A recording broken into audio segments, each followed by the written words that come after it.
adensam-se as trevas. Bom Deus e nosso Pai, obrigado pela liberdade que nos dás de pregar a Tua palavra da vida. Vem abençoar, Senhor, esta palavra, em nome do Senhor Jesus Cristo, nosso Salvador. Amém. Eu propus-me a falar um tema muito fulcral da atualidade. Voltando ao livro O Desejar de Todas as Nações, que fala sobre os últimos acontecimentos da vida de Jesus Cristo e tem como tema central: adensam-se as trevas, adensam-se as sombras. Desde o discurso sobre o pão da vida até à partida da Galileia para a festa dos tabernáculos. Nós vamos falar hoje só sobre uma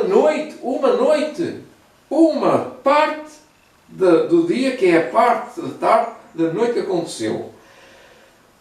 Para a introdução, no Evangelho de São João, capítulo 6, versículos 67 e 68, diz-nos assim as Escrituras Sagradas de São João: desde então, muitos dos seus discípulos tornaram para trás e já não andavam com ele.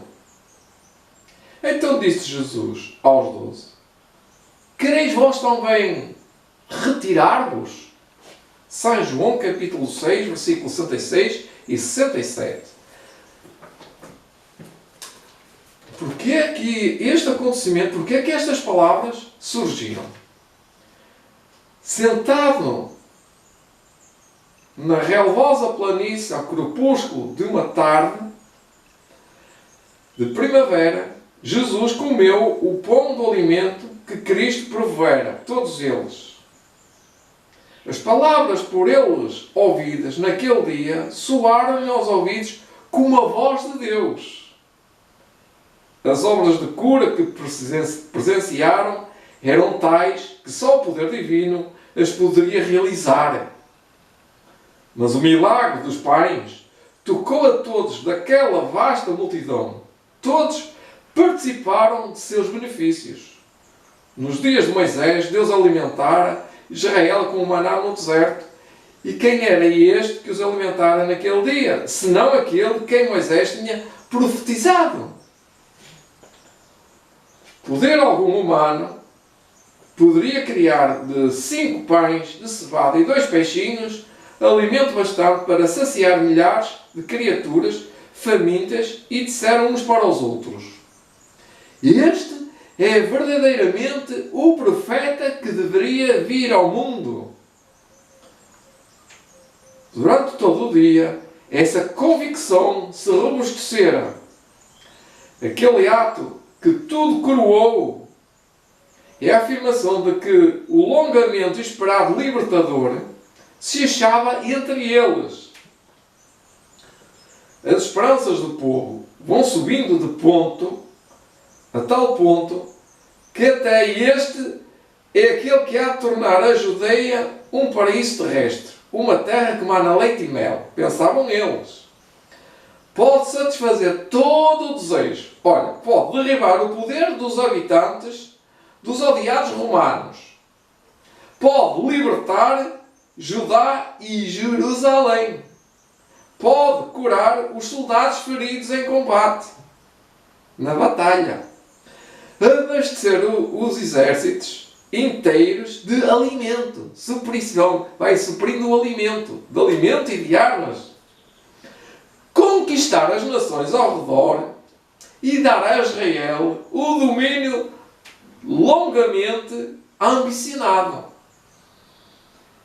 Em seu entusiasmo, o povo disposto a coroá-lo imediatamente rei, vê que ele não faz nenhum esforço para atrair a atenção ao conquistar as honras para si. A esse respeito diferem essencialmente os sacerdotes e principais, que temem que não venham nunca a reclamar seus direitos ao trono de David. Consultando-se entre si, concordaram em apoderar-se de Cristo, dele por força, e proclamá-lo Rei de Israel. Portanto, o povo queria coroar Jesus como rei. E os sacerdotes, com medo, queriam prender Jesus. Os discípulos unem-se à multidão em declarar que o trono de David é a legítima herança de seu mestre. É a modéstia de Cristo, dizem eles, que o faz recuar essa honra. Que o povo exalta seu libertador. Que o povo exalte o seu libertador. Que os arrogantes sacerdotes e principais sejam forçados a honrá-lo. Aquele que vem revestido de autoridade divina. Portanto, temos aqui um tema que aponta para uma série de verdades, que Jesus é o rei legítimo, que Jesus é divino, mas que Jesus vai-lhes dar aqui uma lição de repreensão para eles. Tomam ansiosamente providências para executar seu desígnio. Mas Jesus vê o que está em andamento e compreende os planos. Como eles não o podem fazer, o resultado desse movimento, eles ficam à espera que Jesus avance. Mesmo então, estavam os sacerdotes e principais a lhe buscar a vida. Portanto, havia oposição dos sacerdotes. Acusavam-no de desviar deles o povo. Violência e insurreição surgiram-se-iam a qualquer esforço para o colocar no trono e prejudicar-se-ia a obra do reino espiritual. O plano devia ser impedido sem demora. Chamando assim os seus discípulos, Jesus ordena-lhes que tomem o barco e voltem imediatamente para Cafarnaum, deixando para despedir a multidão. Portanto, mudança de cena. Nunca antes uma ordem de Cristo parecia tão irrazoável, tão impossível de cumprir. Os discípulos haviam de há muito esperado ver o cumprimento das suas promessas. Os discípulos haviam há muito esperado um movimento popular para colocar Jesus no trono. Não podiam, suportar a ideia de que todo esse entusiasmo viesse a dar em nada. Muitas vezes isso acontece. Estou-me a lembrar de tantas pessoas que fazem isto, querem entusiasmadas fazer qualquer coisa e de repente tudo se esvanece.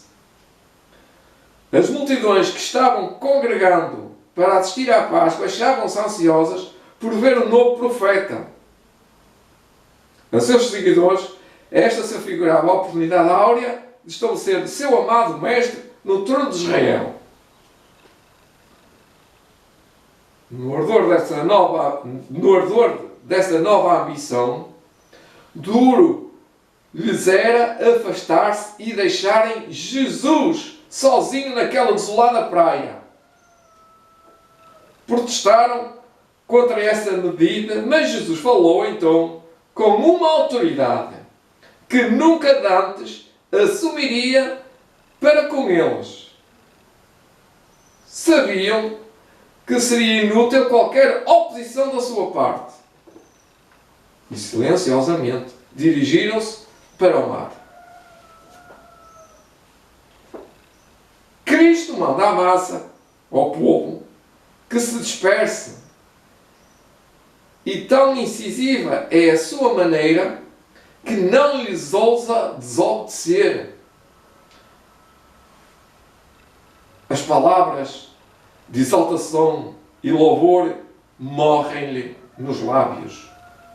No próprio ato de avançar para dele se apoderarem, são-lhes detidos os passos, e o alegre e ansioso olhar amortece-lhes no semblante.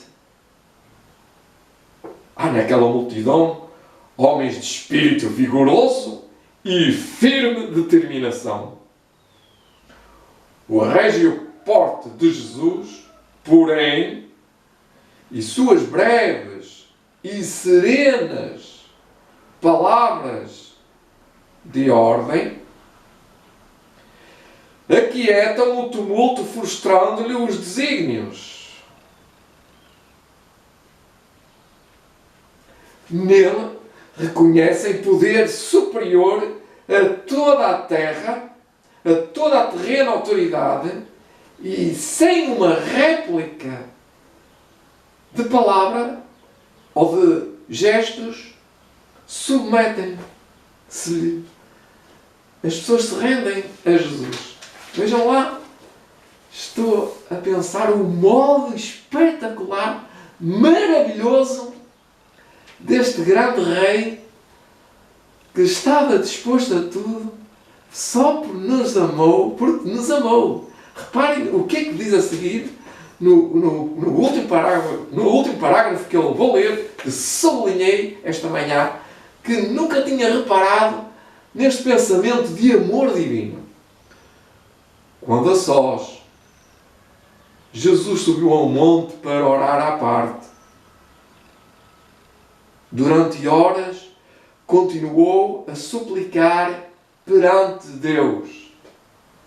Jesus não conquistava pelas palavras, ele conquistava pela oração. Não por si mesmo, mas pelos homens. Eram aquelas orações. Rogava poder para revelar aos mesmos o divino caráter de sua missão, de sua obra, do seu plano, a fim de que Satanás não lhes cegasse o entendimento e pervertesse o juízo. O Salvador sabia que seus discípulos dias de ministério pessoal na terra em breve chegaria ao tempo e que poucos o receberiam como seu Redentor. E os discípulos compreenderam isto. Eu sublinhei, o receberiam como seu Redentor em angústia e lutas da alma. Orava pelos seus discípulos, Jesus. Haviam de ser duramente provados, suas esperanças tão longamente acariciadas, baseadas numa ilusão popular, haviam de lhes trazer a mais dolorosa e humilhante decepção. Em lugar de sua exaltação ao trono de David, haveriam de testemunhar-lhe a crucificação. Essa deveria ser, na verdade, sua coroação. No entanto, não o percebiam e em consequência, de grandes seriam as tentações que sobreviveriam-lhes, as quais difícil lhes seria reconhecer como tentações. Sem o Espírito Santo para iluminar a mente e ampliar a compreensão, a fé dos discípulos faleceria. Ou seja, ficava em baixo, ia desfalecer. Penoso era para Jesus ver o conceito deles quanto a seu reino, que se limitava a um reino terrestre, que se limitava a uma coroação sem lucros para mim, sem lucros para ti. Penoso era a Jesus ver o conceito deles quanto o seu reino se limitasse em tão grande parte ao engrandecimento e honra mundanos. oprimiu o peso da preocupação por eles, por mim, por ti, e derramava as suas súplicas com acerba angústia e lágrimas. Ponto final. O Desejado das Nações, na página 359 e 360. Queridos, estimados amigos, irmãos e colegas de trabalho e todo o auditório de Fernando Ferreira, venha para a minha beira. Neste período da história em que estamos, nós não sabemos o que é que irá se adensar, a crise que nos vai chegar. Tem havido muita promessa de Deus que nós precisamos de compreender e não especular e pôr as situações no sítio dos eventos finais. E como lemos aqui, os discípulos tinham uma expectativa do reino de Cristo para aquele tempo, um reino terrestre. Falhou. Nós sabemos essa história. A história que nos vai contar a seguir é que Ellen White profetiza isso para o fim. Que a mesma coisa vai acontecer com o povo de Israel, o povo judeu, o povo espiritual. Nós, adventistas do sétimo dia, somos o Israel moderno, o Israel espiritual, que temos a profecia do cumprimento da segunda vinda de Jesus Cristo. É doce. Vocês lembram-se que quando os nossos primeiros pais, em 1844, abraçaram a segunda vinda de Jesus, era doce. Mas depois, passada aquela noite, que não veio Jesus em 14 de outubro de 1844, houve uma decepção, houve um amargo. E isto pode-se repetir no ano 2021 ou no ano 2022. Estamos às portas de Canaã, os acontecimentos estão todos a fechar. O tempo da graça em breve vai terminar e vai começar. Primeiro a sacudidura, primeiro a igreja vai ser toda sacudida. E São João, capítulo 6, repete-se. Jesus disse, então disse Jesus aos 12, quereis vós também retirar-vos? O que nós vamos dizer a Jesus? Respondeu-lhe Jesus. Ou melhor, respondeu-lhes, pois, Pedro, a Jesus. Senhor, para quem iremos nós? Para quem nós iremos, irmãos? Nós não temos outra verdade. Nós não temos outro Salvador. Nós não temos outro reino a não ser aquele celestial.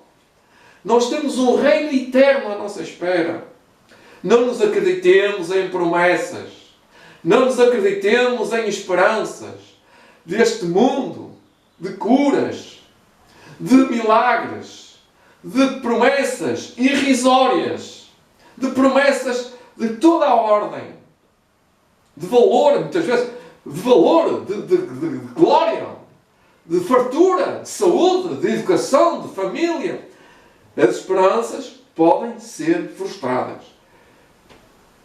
Temos nós querido, como os apóstolos, temos nós conhecido. Ele diz, e nós temos querido e conhecido que tu és o Cristo, o Filho de Deus. Pedro não estava a compreender o que estava a dizer. Ele não estava a ver. E ainda não tinha visto. Mas nós já vimos que ele tinha razão. Mas nós ainda não sabemos o que nos vai acontecer em breve. Ellen White diz que vamos cair numa grande decepção. Que vamos... eu não contava com isto. A igreja fechou. A igreja abriu. Mas quando o abriu, foi uma tal confusão. Eu vou-vos dizer, irmãos, eu não sou profeta. Mas aquilo que está escrito é que na igreja vai entrar toda a ordem de coisas. danças, música, festa, casamentos, bailes, pregações deambulantes de promessas que não têm sentido. Se eu já sentia isso antes, se já era exprimido, se era atormentado, entre aspas, para não pregar diante do púlpito, eu espero há meses, há anos, para pregar isto. Quando ouço falar de promessas, de evangelismo, que vai conseguir evangelizar o mundo todo, com um livrinho, eu nunca acreditei nisso. Um livrinho não conquista nada. O livro apenas é uma ferramenta. Deus precisa de instrumentos, podia dizer, de homens e mulheres de todas as religiões, padres, protestantes, evangélicos, jesuítas, testemunhos de Jeová. Deus precisa de pessoas capazes de ter um vislumbre para além do que está a acontecer, uma cosmovisão deste mundo, mas o fim dele é uma desgraça. Uma desgraça. Vocês já repararam, quando o tempo da graça terminar, muita coisa já aconteceu. Mas quando o tempo da graça terminar, pastores e suas igrejas que estarão apostatadas vão sofrer, vão perseguir e vão ser atormentados por Deus e pelos demónios, eu diria pelos demónios, que estão perdidos porque o Espírito Santo se retirou deles. E os anjos de Deus estão connosco. E os anjos do demónio estão com eles. Vai haver um confronto de ideias. Não é tecnologia. Não é rivalização de quem manda. É táticas de combate, de liderança. Eu poderia dizer assim: eu acredito que Jesus Cristo há de vir e que há de ressuscitar os mortos. E outro diz assim: não, vai haver um arrebatamento secreto. Outro pode dizer assim: não, eu acredito na Bíblia, que na Bíblia o Espírito de profecia eu sou o profeta. O outro pode dizer: eu acredito em Jesus e no Pai e não acredito no Espírito Santo. E estas ideias barrentas, quer dizer, lodo, vão dar muita confusão. E outros problemas se vão levantar doutrinariamente, como eu tenho visto, das palavras de Deus, daquilo que está escrito. Estudai as Escrituras. Eu tenho dito isto muitas vezes e tenho esta noção que Ellen White disse isso e está sempre a dizer: só aqueles que estudam a Bíblia, que se firmam nas Escrituras, é que poderão subsistir. Os outros que não estudam serão como a areia do mar, serão como as folhas no vento. Ouvirão a voz de anjos e seguirão anjos.